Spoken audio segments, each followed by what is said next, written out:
Toutes vos prévisions météo régionales sont sur préviwest.fr.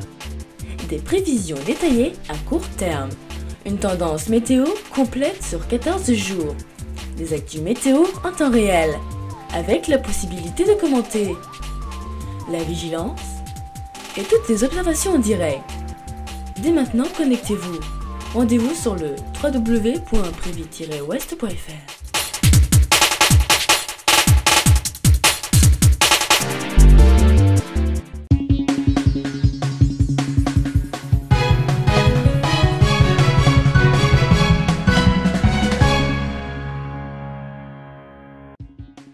Mercredi 21 avril 2010, un chiffre exorbitant, 1,26 milliard d'euros de pertes pour les compagnies aériennes européennes en raison du nuage de cendres.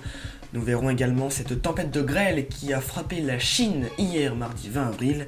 Et puis comme vous en avez l'habitude, on finira ce journal avec le point sur les températures relevées ce mardi 20 avril dans l'Ouest. Tout redevient progressivement à la normale concernant le trafic aérien puisque le nuage de cendres commence à s'atténuer. Les vols reprennent un par un et les aéroports ouvrent chacun leur tour, mais il reste un chiffre exorbitant, celui des pertes.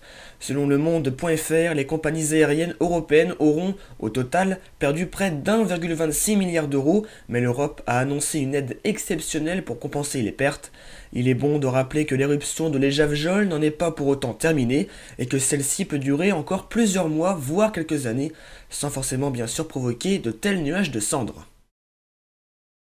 Le sud-ouest de la province chinoise du Guizhou a été touché par de violentes averses de grêle. La grêle a endommagé de nombreuses maisons, plus de 11 000, dont 2 qui se sont carrément effondrées, ont indiqué les services de police du comté du Guizhou Wangguo. Environ 190 têtes de bétail ont été tuées. Le gouvernement a annoncé que les pertes provoquées par ces intempéries sont estimées à 8,14 yuan et a décidé de débloquer 600 000 yuan pour venir en aide aux sinistrés. Il a également mis en place des abris temporaires pour que les personnes qui ont perdu leur maison puissent se mettre à l'abri.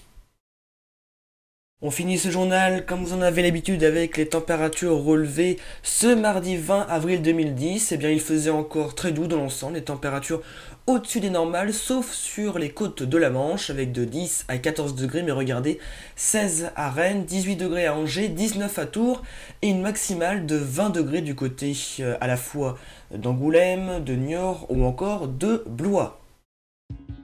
Cette édition touche à sa fin, merci à vous de l'avoir suivi. Comme d'habitude, on se retrouve bien sûr ce samedi 24 avril 2010 pour un nouveau journal.